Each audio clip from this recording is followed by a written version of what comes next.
लिंगराज महोत्सवर पंचम संध्या विधानसभार बाचस्पति श्रीमती सुरमा पाढ़ी पूर्वतन विधायक प्रियदर्शी मिश्र एवं विधायक बाबू सिंह द्वारा उद्घाटित होइथिबा लिंगराज महोत्सवर पंचम संध्यार सांस्कृतिक कार्यक्रम अनुष्ठित हो जाइछि। एही संध्यारे पंचायतराज विभाग मंत्री रविनारायण नायक एकाम्र सांस्कृतिक प्रकाशनीर संपादक श्री सनत मिश्र युग्म संपादक प्रद्युम्न महांती कोषाध्यक्ष रतिकांत महासुआर विशिष्ट नृत्यगुरु पद्मश्री दुर्गाचरण रणबीर मुखपात्र लिंगराज साहू विशिष्ट नृत्यगुरु श्री गजेन्द्र पंडा नृत्यगुरु प्रतिभा पंडा वरिष्ठ सांबादिक विरूपाक्ष त्रिपाठी शिवानंद राय रश्मि महापात्र प्रमुख जोगदेई महाप्रभुଙ୍କ निकटरे प्रदीप प्रज्वलन करथिले। सभा कार्य परे समस्त कलाकार को अतिथि मानक द्वारा समर्थित करा जायतिला। एहा परे सांस्कृतिक कार्यक्रम परिवेषण करा जायतिला।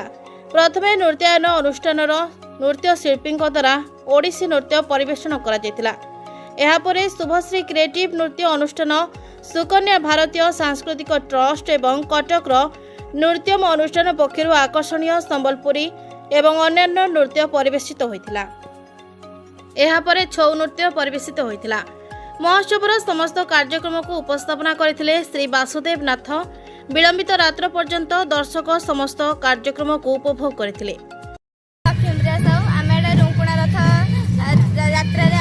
लिंगराज मंदिर परिवेश एक एडे बड़ मंच नृत्य करी आम निज खुशी अनुभव करुचु।